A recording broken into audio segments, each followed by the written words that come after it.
ગીરની જગવિખ્યાત કેસર કેરી આ વખતે માર્કેટમાં વહેલી આવી શકે તેમ છે।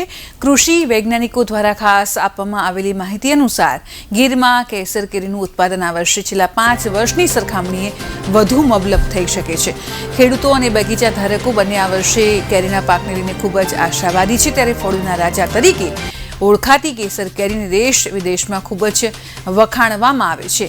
ખાસ કરીને ગીરની કેસર કેરીને લોકો વધુ પસંદ કરતા હોય છે। ત્યારે ગુજરાતમાં આશરે 2.5 લાખ હેક્ટરમાં આંબાની ખેતી થાય છે, જેમાં વલસાડ, નવસારી, ગીર સોમનાથના વિસ્તારોમાં વિશેષ ઉત્પાદન થતું હોય છે।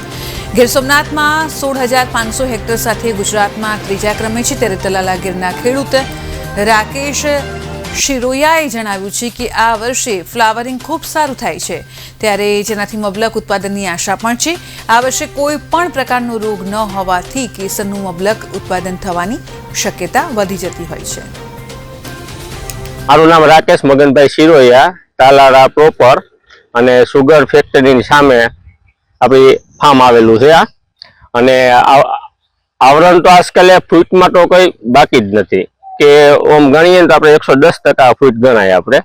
પછી હવે તો આ ફ્રૂટ બધી કમ્પ્લીટ જ થઈ ગઈ છે, પણ હવે શું છે કે આખો આધાર વાતાવરણ ઉપર અમારે રહે। આખો આધાર અત્યારે ઠંડી છે, મોડ ફ્રૂટ આવી હતી એમાં ફ્લાવરિંગના સ્ટેપ ઉપર અત્યારે આવી ગયું છે। ફ્લાવરિંગ એ અત્યારે ફૂલ હશે, તમને ફૂલ આવી ગયું છે એટલે 110% ફ્લાવરિંગ છે। પણ જયારે ફ્રૂટ થઈ હોય ને ત્યારે જે પછીનું ફ્લાવરિંગ નો સ્ટેપ આવે ને એ સ્ટેપમાં જે આપણે અત્યારે ઠંડી પડે છે એટલે થોડુંક બંધારણમાં અમને વીક લાગે છે અત્યારે કે થોડુંક નબળું રહે એવું દેખાય છે કે ઠંડી આમનામ રહે, તો એના માટે થોડીક ગરમી પણ જોઈએ આને। રોગે એટલા બધા હેરાન નથી કર્યા અમને। જે સ્ટાર્ટિંગમાં થોડુંક ચોમાની સિઝન હતી એટલે છેલ્લા વરસાદ પડ્યા હતા, થોડુંક ઈર હતી ને થોડાક વિશિરા ઓલા કહેવાય ઈ હતા, એના માટે અમે એક સ્પ્રે મારી દીધા હતા। બીજા બંધારણની દવા તો અમે મારી જ છે, પણ એમાં હજી સક્સેસ ગયા નથી અમે કોઈ। અને આખરમાંથી કાચી કેરી ચાલુ થઈ જશે અને એપ્રિલ મે ની અંદર પાકી કેરી પણ મળી જશે અને ઉત્પાદન પણ સારું છે। આ વખતે વાતાવરણ એકદમ અનુકૂળ છે, આગળ જતા જો કોઈ તકલીફ ન થાય તો। પછી કેસર કેરીની વિદેશોમાં પણ એટલી જ માર્કેટમાં માંગ છે એની કે તાલાળાની કેસર કેરીની મીઠાશ જે છે ને એ વર્લ્ડમાં પ્રખ્યાત છે, જેથી કરીને એક્સપોર્ટ પણ વધારે થશે જો આ વખતે ઉત્પાદન સારું રહેશે તો।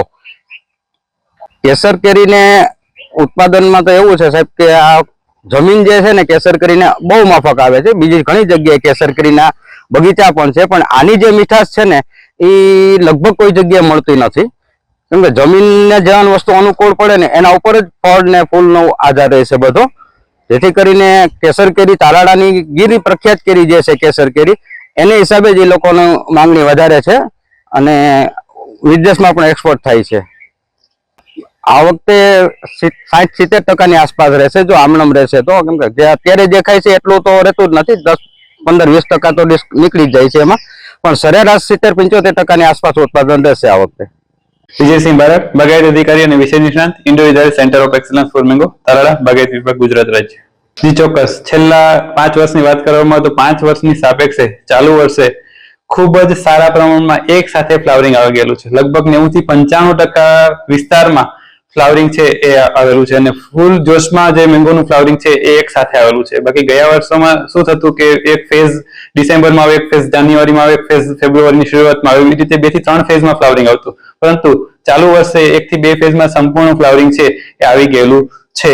અને આંબામાં સમગ્ર ગુજરાતની વાત કરવામાં તો ગુજરાતમાં પણ અત્યારે દક્ષિણ ગુજરાત છે, કચ્છ છે અને આપણા સૌરાષ્ટ્રનો વિસ્તાર, એમાં દરેક જગ્યાએ આંબામાં ફ્લાવરિંગ છે એ આવી ગયેલું છે।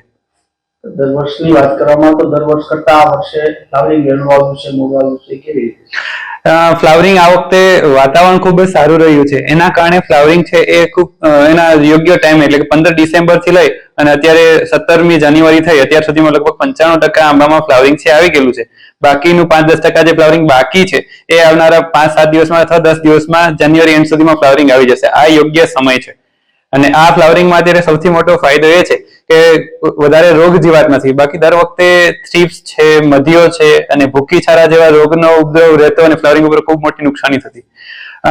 ચાલુ વર્ષે આ રોગ જીવાતના પ્રમાણ પણ ખૂબ ઓછા છે, પરંતુ આવનારા 8 થી 10 દિવસમાં અથવા 15 દિવસમાં ખબર પડશે કે આમાં જે નર માદા ફૂલ અથવા તો જે નર ફૂલ અને હર્મેફ્રોડાઇટ ફ્લાવર હોય છે કે જેમાં નર અને માદા બંને મિક્સમાં હોય છે, આનો રેશિયો કેટલો છે, આના રેશિયા ઉપર ઉત્પાદન આપણે આંકી શકીએ કે ચાલુ વર્ષ કેવું રહેશે અને કેવું નહીં.